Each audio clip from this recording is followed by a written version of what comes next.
বীর, আমার খুব ভয় করছে। তোমার মা তো রেগে গেছেন কেন?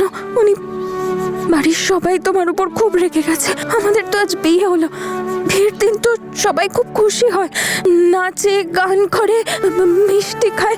তাহলে তনু, ওই অ্যাকচুয়ালি সবাই অনেক কিছু করবে ভেবেছিল, কিন্তু আমরা তো সারপ্রাইজ দিয়েছি না, সেই জন্য সবাই রাগ করছে। তুমি একদম চিন্তা করো না, হ্যাঁ, আস্তে আস্তে সব ঠিক হয়ে যাবে, কেমন? আমার তাও খুব ভয় করছে বীর। আমি এখানে থাকবো না বীর, আমি আমাদের ঘরে থাকবো, তনু আর বীরের ঘর। তাহলে তো কিছু একটা করতেই হবে। একটা আইডিয়া আছে আমার কাছে। আমি তোমার জন্য একটা ড্রিম হাউস বানাবো, যেখানে কেউ আসবে না, কেউ রাগ করবে না, শুধু আমরা দুজনে থাকবো, তুমি আর আমি। Dream house? চলো চলো চলো, এই দেখো।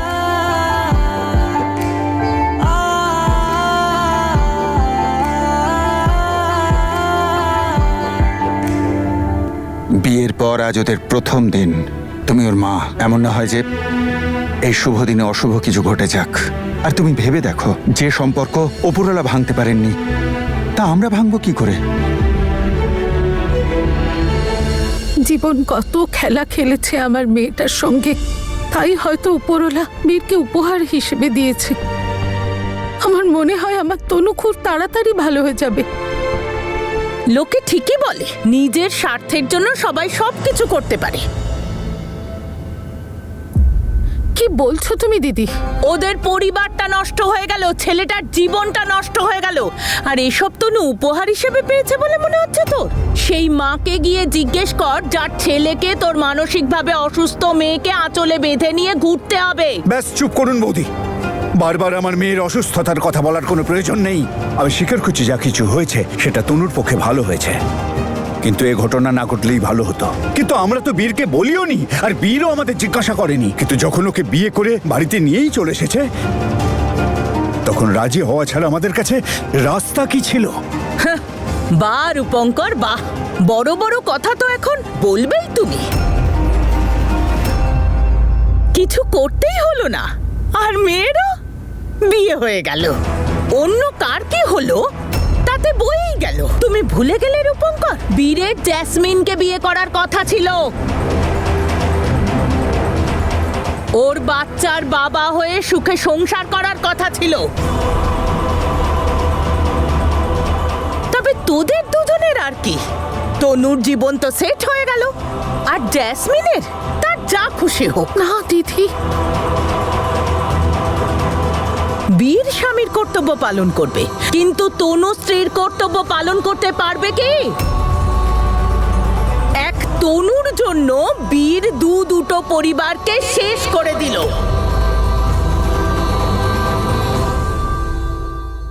টেনটেনে।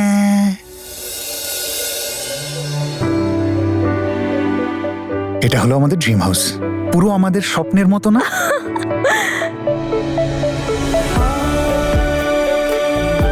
এটা তো খুব সুন্দর, একদম সেরকম যেখানে পরীরা থাকে। তুমিও তো আমার পরি। এখন থেকে এখানেই থাকবো। যাওয়া যাক। এটা কোনো বিয়ে নয়, ছেলে খেলা, ছেলে খেলা। বিয়ে তো আগুনকে সাক্ষী মেনে করা হয় না? তনু তো আগুনে ভয় পায়, তাহলে কি করে বিয়েটা করলো দুজনে? তোরা জিজ্ঞেস করেছিলি? এখন আমি এটাকে সাক্ষী রেখে তোমাকে কিছু প্রমিস করতে চাই, আর কিছু প্রমিসেস নেব। তাহলে আমি তোমাকে প্রমিস করছি যে কখনো আমরা হাসবো, কখনো আমরা রাগ করব, কখনো আমরা লড়বো, আর কখনো আমরা কাঁদবো, কখনো ভালোবাসা। কিন্তু আর যাই হয়ে যাক না কেন, আমরা একে অপরের হাত কখনো ছাড়বো না। কিন্তু তুমি তো আমাকে মায়ের কাছে রেখে চলে গিয়েছিলে। তনু কিছু মুহূর্তের জন্য আমার বুদ্ধি আর চিন্তাধারা লোপ পেয়েছিল, সেটাকেই খুঁজতে গিয়েছিলাম। আর যখনই ফিরে পেলাম, আমি চলে এলাম তোমার কাছে। আমি কথা দিচ্ছি তোমায়, এমনটা আর কোনোদিনও হবে না। আমি তোমার হাত কখনো ছাড়বো না।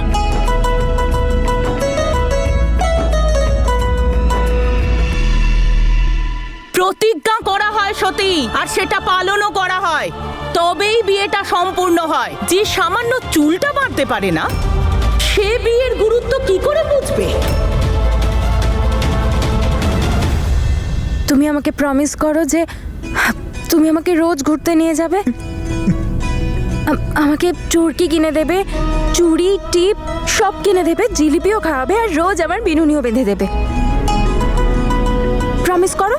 আমি তোমায় প্রমিস করছি, আমি তোমাকে রোজ ঘুরতে নিয়ে যাব, তোমার যা যা দরকার সব কিনে দেবো, টিপ চুড়ি আর তোমার ফেভারিট জিলিপিও খাও, আর রোজ তোমার বেনুনি বেঁধে দেবো তোমার ফেভারিট রিবনের সাথে। এবার তুমি খুশি তো? মা, আপনি তো বড় তাই না? আপনি কিছু বললেন না? আপনিও বুঝলেন না? বৌমা পরিবারের সম্মান, মা সম্মান। শাশুড়ি বৌমাকে সংসারের দায়িত্ব দেয়, আর বৌমা বংশধর। তনু কি দিতে পারবে?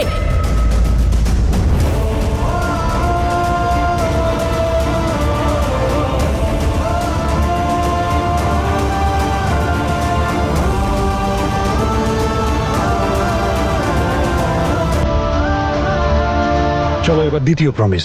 আবার প্রমিস? থাক না, এখন খুব ঘুম পাচ্ছে। আচ্ছা ঠিক আছে, চলো তুমি শুয়ে পড়ো। এই এগুলো খুলে দাও।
চলো শুয়ে পড়ো। আমার বালিশ? ওটা তো আমি ভুলেই গেছি, আমি নিয়ে আসছি না। এক্ষুনি। তো তুমি যেও না, আবার সবাই বকবে তোমায়। তা না হলে তুমি শোবে কি করে? বালিশ ছাড়াই। হ্যাঁ, এটা কিভাবে হতে পারে? আমি আমার তনুকে বিনা বালিশে শুতে দেবো?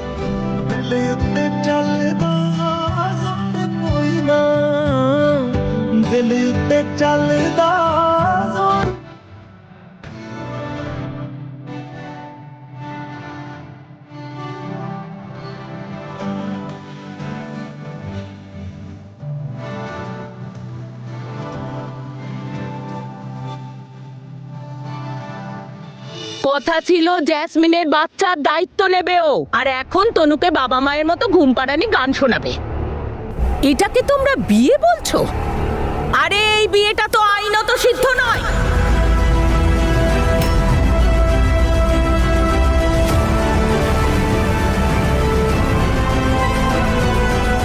আমাদের গ্রামে এইরকমই মানসিকভাবে অসুস্থ একটা ছেলের বাবা মা বিয়ে দিয়ে দিয়েছিল। কোর্টও এই বিয়েটাকে মানেনি, আর বিয়েটা খারিজ হয়ে গিয়েছিল। নাবালিগদের বিয়ে বেআইনি মানা হয়, জানো তো?